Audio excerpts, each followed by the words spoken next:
Hello folks, this is Eric once again, and once again I want to welcome you to our Thrifty Survivor YouTube channel. Now what I'm going to do today is probably going to be part one of a part two series, or whatever you want to call it, because it's raining outside and I'm going to do kind of a review on a knife. It's the Boker Desert Warrior, or the Boker Magnum Desert Warrior.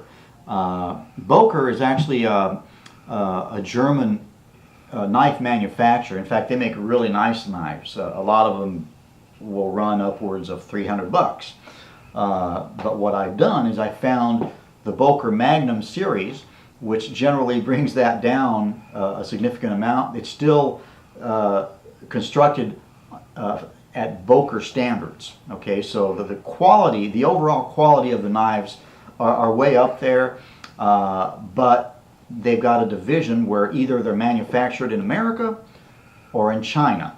And Magnum, the way I understand, those are actually manufactured in China, but they're still to Boker standards. So I'm going to kind of do a review on the knife, and I'm going to maybe kind of draw your attention back to some previous knife reviews that I did, because I'm not going to be able to go outdoors today and do any chopping or feather sticking or anything of that sort, because I don't want to get the camera wet. I know the knife can handle it, but not the camera. And I won't melt either, okay? Anyway, so let's get into it. Now, first of all, y'all probably, or some of you at least, probably remember the review on this Schrade SCHF 45. This is the big Bowie knife. Okay, this sucker's huge. Anyway, some of you probably remember the review I did on this one. And the other one I'm going to show you, which some of you may remember, is the Schrade SCHF 37M. Now, I don't know if you can tell, but this one's seen quite a bit of use. This thing's been real reliable. To be honest with you, I use this one more than I do the Bowie. The Bowie is almost a machete, okay? But anyway, and I did a review on this one as well. Did the chopping and feather sticking and splitting logs. And this one also passed with flying colors. Now, the reason I bring that up is that you can trust me when I say the knives are capable of that. Now, I have not put this knife through it yet, but just given the metal that the blade's made out of, the thickness of the barrel, thickness of the metal and so forth, I trust that it will. I'm just not going to be able to do that for you today. Anyway, this is the box that the knife comes in. Nothing special, just a cardboard box. Just thought y'all would like to see that. And again, the knife here is the Boker the Boker Magnum Desert Warrior, and the model number is actually 02SC010. In case that really matters. If you're going to do a search for it online, you're just going to type in Boker Magnum Desert Warrior. Anyway, now let's get into the knife. As you can see, it's really somewhat of a some would consider this more of a fighting style type of knife.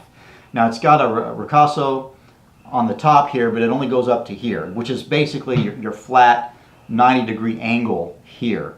Okay, it only goes up to this far, and this is narrowed down.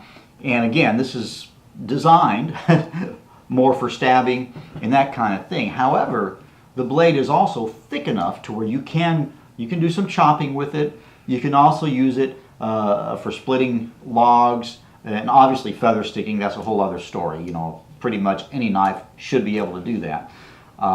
As far as the thickness of the blade, they don't tell you. Now, on both of these knives, the blade is roughly 1/4 inch thick, just a hair below 1/4 inch.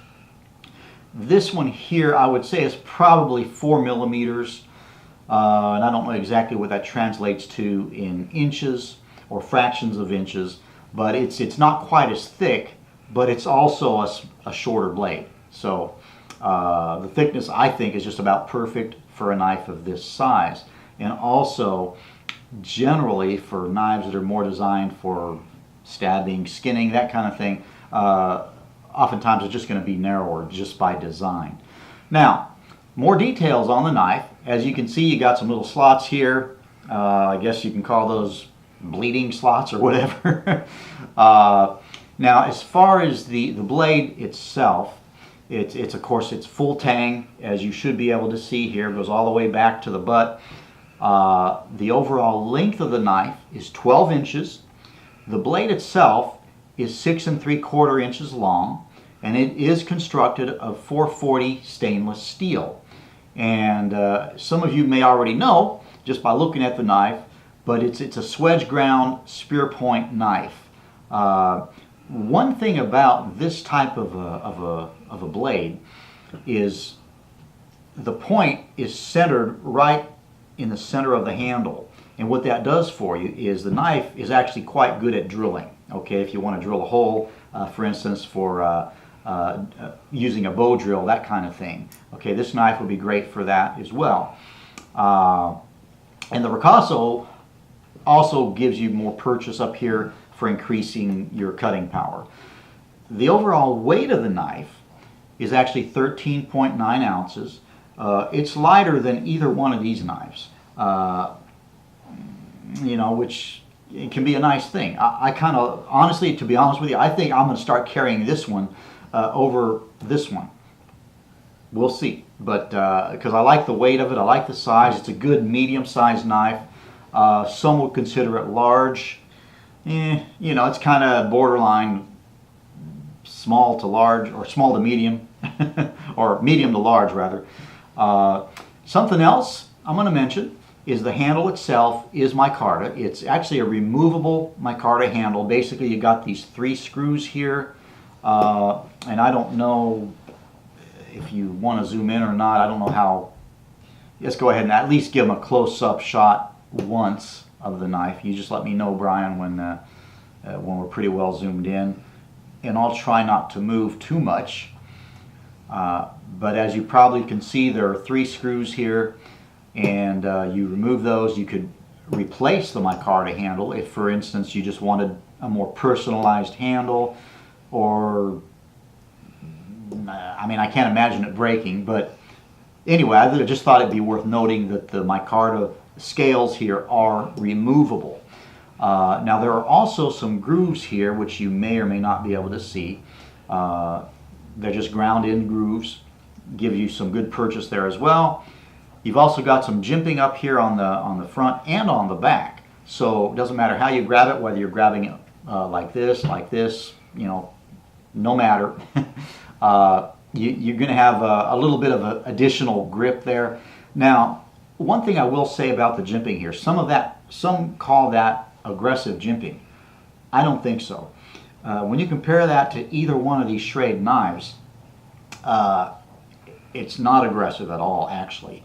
You know, it helps a little bit, but for those of you that don't like aggressive gripping, maybe this will be a better choice for you than either one of these. Now, also you got a lanyard hole here on the butt end, and what I like is it's got a nice little hook here, so that just makes the knife great for chopping, because obviously when you're chopping, you're going to be swinging the knife, and you don't want it flying out of your hand. Well, that that does a good job of keeping it in your hand. Now, something I just realized, and I'm going to mention, it does not come with a lanyard. Okay, I just run some paracord through here, and you know, basically just kind of makes the knife more secure. If you should have to use it for fighting, obviously you don't want your opponent to be able to take the knife from you. Keeps it in your hand. Also, if you should let loose for whatever reason while you're swinging, chopping wood, it's not going to fly away and hit somebody else in the chest that you don't want to hit. So anyway, and once again, the spine does have a 90-degree angle, so it can be used for striking a ferro rod. You've also got a little bit of a, I'm not going to call it a finger choil because it's actually flat, but that's also at a 90-degree angle. So for those of you like myself that would rather not use the top side of the knife for striking a ferro rod, because eventually, you know, you're going to wear through the black. It's just an appearance thing. You can still do it down here, just like you can with the with either one of these. They both have a finger choil. Now, as far as the sheath is something else. It's this sheath is a step above the sheath here on the SCHF 37M. This is not bad, but it's nothing to write home about. I wouldn't exactly call this a splendid sheath, but I think it's a notch above this one. Some things that I do like about it is, just like this one here, it's got a little pouch on the front. Okay, this one's got a clip to release it, and you can throw a ferro rod in there. This one does not, like I think I mentioned, it does not come with a ferro rod or a sharpening stone. Okay, but you can throw something in there, you know, whether it be a ferro rod, a small sharpening stone, that type of thing. You can do it. It's also got these metal snaps here, so a lot of individuals find these more secure than the Velcro. For one reason being that the Velcro, a lot of times, once it's been used a lot, particles get in the Velcro and it just don't stick no more. That ain't going to be an issue with these. Don't have to really go into a bunch of detail on that. Now, one thing I like about this sheath also is it's reversible. You can stick your knife in there, and I don't know if you can tell, just basically this is straight across. Whether you put your knife in there this way or that way, it doesn't care. So you can put the sheath on either side, which is great, because most sheaths don't allow you to do that. So if you're left-handed, you can put it on your, you know, wear it on your left or right, whatever, you know, if you want to cross draw your knife, whatever, I don't know. But anyway, that's a nice thing to note. Also, it's got a little bit of a removable drop leg extender here. Okay, now this, you may not have noticed, but it's got a little bit of a bracket here. It's a metal bracket where you can hang it when you're not using it. But if you want to hang your sheath a little bit lower, there you go. You just loosen that up, put that around your belt, or you can just run your belt through it, whichever method works best for you. And then this will hang lower on your hip. Also has two removable leg straps on the back, and these are elastic, which I love. I didn't realize, you know, how much better that would be than just regular webbing until I wore it and walked around. When you walk around, the muscles in your legs are going to expand and contract.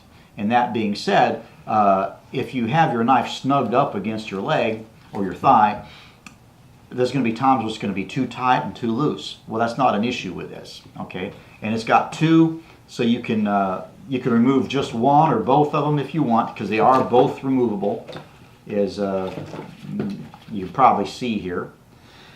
So this sheath actually has a lot of possibilities, but I think that's going to about cover it for today on the Boker Desert Warrior. Like I said, this is probably going to just be a part one. I hope to get out next week and do some outdoor work with this knife, put it through its paces like I like to do. Anyway, well folks, I guess that's going to wrap it up for today. I'd like to thank you all for watching. Please give us a big thumbs up, share, subscribe if you haven't already done so, and please leave your comments below. Thank you once again. We'll see you soon. Bye for now.